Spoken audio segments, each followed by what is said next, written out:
The question now arises, what can MR spectroscopy measure? I've just given you the example of phosphorus out of historical interest. Essentially, MR spectroscopy allows to assess the concentration of biochemical compounds in vivo. The signal is typically proportional to the number of spins present, and in particular to the concentration. After the Fourier transform, what one does is measure the area, so integrate in this case. This is assuming that the effect of relaxation, such as T1, has been taken into account, but it's still proportional to the concentration, even if there is effect of T1. Now, what compounds can one detect? And there are three rules I want to share with you here. One is one needs typically a concentration on the order of millimolar. If you translate this into tissue concentration, since the density is roughly a 1 gram per milliliter, this translates into typically 1 micromole per gram wet weight, to give you an idea of the concentration that one needs to be able to see the signal. Then what one would need is typically a water-soluble compound. It doesn't have to be exactly, but it is a good guess that if it is highly water-soluble, then it is sufficiently mobile to be detected. Remember, T2 is very short for immobile signals. So we have the main requirement here is mobile, but a good indication here is water-soluble compounds.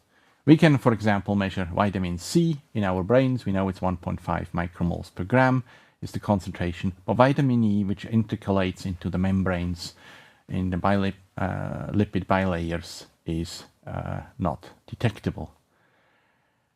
The third one to remember is the influence of the gyromagnetic ratio. So the hydrogen nucleus, the proton, is the most sensitive nucleus. So, taken together, if we are now looking at the spatial resolution that's achievable, we have to bear in mind that the voxel volume that one can in a certain amount of time measure is inversely proportional to the signal. The more signal we have, the smaller the voxel can be. And here's an example. This is phosphorus spectroscopy of the heart. Here's an MRI of the heart, and here this little square is the voxel from which the phosphorus data has been taken. So if you look at this grid here, which gives you the size of the voxels in the heart, this grid has a coarse resolution that would not allow us to detect the individual anatomic features of the heart. So it's much bigger. And why is this so? Well, let's look at water. The water protons in the tissue are at roughly 80 molar concentration. Biochemical compounds, on the other hand, are typically on the order of millimolar concentration. So we're looking at something that is roughly 10 to the 5 times more concentrated when we image water compared when we measure information on biochemical compounds. So one gets, as a good ballpark, a millimeter spatial resolution in humans. For water MRI, and for biochemical compounds, the spatial resolution is typically on centimeters in humans. If one looks at rodents, one can get 50 microns spatial resolution in rodents for water imaging and millimeter spatial resolution in rodents for the biochemical compounds. So these are some ideas. The main point here is the difference between what one can see with MRI, this grayscale image, versus what the biochemical measurements with spectroscopy. The main difference here has to deal with the fact that the concentration of most biochemical compounds of interest is on the order of millimolar. Now, there's a question. Why is the spatial resolution better for the rodent studies? Think about it. Assume you have the same compound, same concentration, and the same external magnetic field. Why do we get a better signal, a better spatial resolution in rodent studies? Well, the answer is, as we have seen, the RF coils which detect our signal are dictated to a large part by Biot-Savart. So, which means that we want to be the coil as close to the organ as possible. And if you look at a mouse head, which is roughly the size here of my small finger, the mouse head, the entire dimension of the mouse head, corresponds to skull thickness and fat on my head, for example. So a RF coil that's designed to detect the signal from the mouse brain would not even see the signal in the human brain. And so because the detector, the RF coil, is further away from the organ of interest in humans, the spatial resolution is also lower. Now, we have seen that there's a huge advantage in imaging the water, but if we're interested in measuring the signal from biochemical compounds which carry protons, we have to deal with the fact that we have a strong signal from water which corresponds to a concentration of 80 molar in order to be able to detect the signal of our compounds, which is on the order of millimolar. And here's an example. We have water and phenylalanine. This is just looking at the full signal of this mixture. And here, if one scales this up, now the vertical scale has been expanded, one can see the resonances that are due to phenylalanine. And then here's the same thing shown again, but now there has been something done to the water magnetization, so the signal from water is much reduced. Now, how can one suppress the resonance? How can one suppress the signal from a particular compound? And this is done with resonance suppression or with reducing the magnetization that is being detected relative to that resonance. And the simplest procedure here to describe is where one takes the Z magnetization of, let's say, water, and one takes that Z magnetization and applies a so-called selective 90-degree pulse on resonance of the water, or on the signal to be suppressed. Here particularly we'll stick with water. So the experiment to be done is a selective 90-degree pulse. This selectivity, remember, the selectivity is determined by B1. We have said we can roughly excite the bandwidth that corresponds to gamma B1 over 2 pi in frequency. So one uses a weak B1, a 90-degree pulse. So gamma B1 tau has to give us 90 degrees. If B1 is weak, the pulse has to be long. So it's a long RF pulse.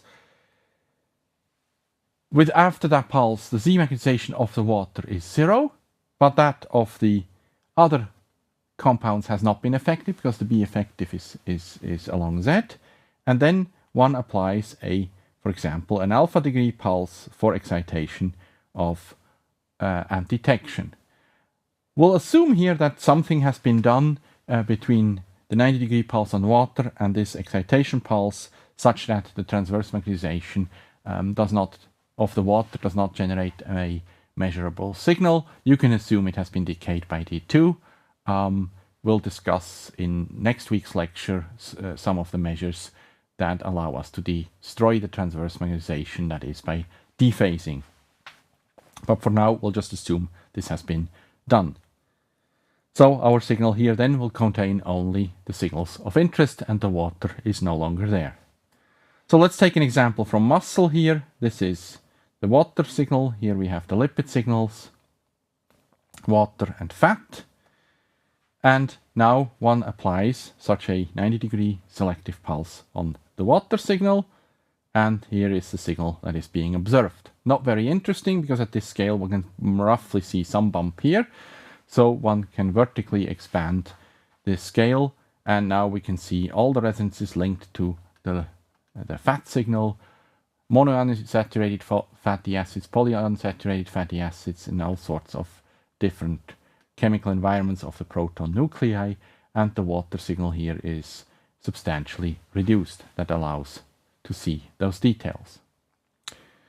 So this technique is being used also in MRI for producing fat-sat scans, fat-suppressed scans.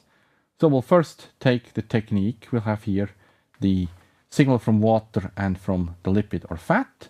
And if one applies now the selective pulse on the water signal is being suppressed, and one has only the fat signal to contend with. Conversely, if the resonance frequency of this long, weak RF pulse is adjusted to be on resonance with the fat, then the fat signal is being saturated, that is, the Z magnetization of the fat magnetization is set to 0, and one obtains a water-only signal, or more precisely, a FATSAT scan. So now I want to give an example of proton spectroscopy of the brain. So we'll plot the chemical shift axis, that's in parts per million, and this is a proton spectrum of the brain. One notice here, one of the signals that is negative, this is actually the incompletely suppressed water signal. So water suppression, as we have discussed before, has been applied, and this is the information that we can obtain. We have resonances linked to energy metabolism such as phosphocreatine and creatine. They are here. So phosphocreatine and creatine, whether phosphate is present or not, does have an influence on the chemical shift of the methylene proton in creatine. One has the signal from glucose, that's this tiny little guy here. We have lactate at this position, and alanine, which is nearby. Lactate and alanine share a metabolic reaction, that's alanine aminotransferase. Compounds that are linked to neurotransmission in the brain are glutamate, which has multiple resonances. There's two CH2 groups and a CH group in it. Glutamine, which is structurally very similar, so compound number 7 is close to compound number 6. Gamma-aminobutyric acid, which has multiple resonances as well, and N-acetyl-aspartyl glutamate, a dipeptide involved in neurotransmission. We have aspartate that's also been linked to the processes in neurotransmission, and glycine as well. And we have also serine contributing to the spectrum. We go on with compounds that are typically linked to membrane metabolism, phosphoethanolamine and glycerophosphocholine. They are here and here and here. And N-acetyl aspartate, which has the aspartyl group is here, and here is the acetyl group, this prominent signal here. So these are the compounds linked to membrane metabolism. And finally, there are some compounds linked to either antioxidative defenses, such as glutathione, vitamin C, ascorbate, taurine, and myoinositol. Linked to taurine and myoinositol have mostly been linked to osmoregulation, but in the case of taurine, there's most likely multiple roles in the brain. And finally, we have an isoform that is pseudoinositol that contributes as well to the proton spectrum of the brain. So it's a wealth of chemical information on a number of important biochemical processes that can be measured in vivo with proton spectroscopy, and we'll briefly discuss on how these measurements are done, and then I will give some examples that illustrate the measurements that are possible. So we have introduced that the area under a peak is essentially proportional to its concentration, and so how can we actually get biochemical concentrations in vivo? So we'll look at the proton spectrum here again. Here's a measured example, and then what is done is a fit that's being made to that spectrum, and one looks at the residual. And I just want to illustrate this principle here, because for most compounds we know the ionic strength, we know the pH, and we of course know the temperature, so one knows very precisely the exact resonance frequency, that is Larmor frequency, of the particular compounds and their groups. So we have N-acetyl aspartate, we have the acetyl group here and the aspartyl group, which is here. Here's the chemical structure that we're looking at, and these are the peaks that are recognizable here.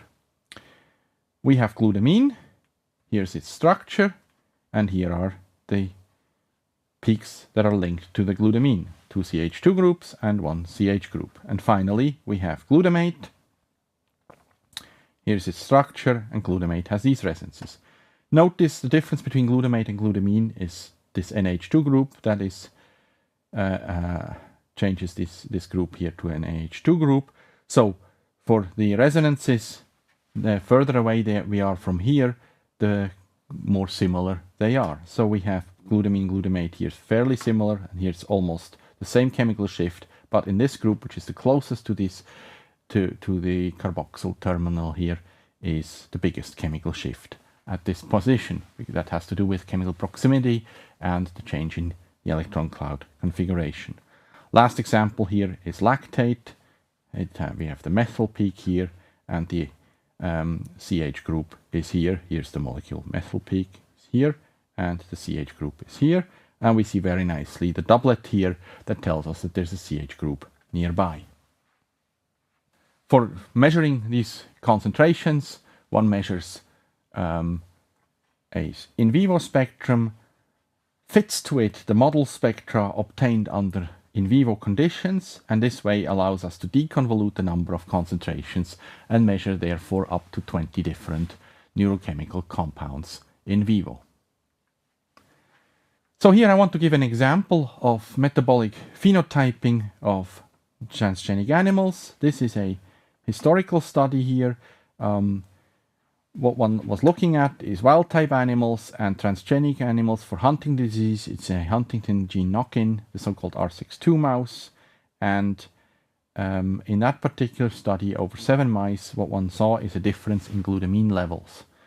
Now, the difference in absolute terms is not very big, but the measurement with these types of analysis can be very precise. So these error bars indicate standard deviation, and it was hence already in the data clear which animal was had a abnormally high glutamine concentration compared to the others. Now here I want to show some examples from the human side. This is a patient with a brain tumor. We have some changes in the MRI signal here, and now these squares here indicate where the signal has been taken. Here this signal corresponds to this side where the image intensity is abnormal, and here on the normal side one sees a normal pattern for human patients. Now, the knowledge of the biochemical composition of an area in the brain is illustrated here at its advantage. The changes like these observed in vivo, they could mean that one has necrosis of the tissue, they could mean neoplastic tissue, they could also be consistent with edema. So there are a lot of cellular processes that influence the relaxation of water in the tissue. However, the biochemical information here, which tells us that N-acetyl aspartate is essentially not present in this area and there is a lot of choline-containing compounds, implies that this is indeed, to a large extent, tumorous tissue. In the muscle physiology, which has been an interesting area of application, this is a muscle here. The proton spectroscopy is taken here, and here's the phosphorus spectroscopy, a lot of phosphocreatine relative to ATP, characteristic of skeletal muscle. Now, what is interesting here is for the proton spectra, the fat signal is split into a signal that is attributed to intramyocellular lipid and extramyocellular lipid. The intramyocellular lipid is fat that's contained in vesicles that are bound to the mitochondria. This fat is what is being used for a marathon run. The extramyocellular fat, this signal here, is attributed to the white inclusion. So when you eat a steak, you see the white stuff. That's the EMCL, the extramyocellular lipid. The reason those two are distinguishable, researchers at the University of Bern have very nicely demonstrated. It has to do with that the magnetic field, the susceptibility, the magnetic field is slightly different between these two environments. I'll show one last example. This is proton spectroscopy of the mouse brain. This is a tumor in a mouse. Here is the normal appearing spectrum, and here is the site of the tumor. Now, there are a lot of specific and detailed changes going on, but in terms of seeing that there is something major going on with the biochemistry, we don't have to be magicians. This is fairly obvious that this is clearly different from what we see in a normal case. And here's an example of a mouse model of stroke. We have the normal proton spectrum here of a region that has not been subjected to stroke or before it has been subjected to stroke. And then 3 hours after the stroke, one observes a increase in the glutamine signal and a decrease in the glutamate signal. Now again, this is of course subjected to the type of analysis that I've illustrated before, but visually we can clearly see that this peak here has gone up and this one has gone down in relative terms, so there is something going on in this area here, and glutamine and glutamate share an important metabolic relationship in mediating neurotransmission. So this concludes the examples of NMR spectroscopy for this week, and next week we will discuss the how in MRI one can reconstruct an image.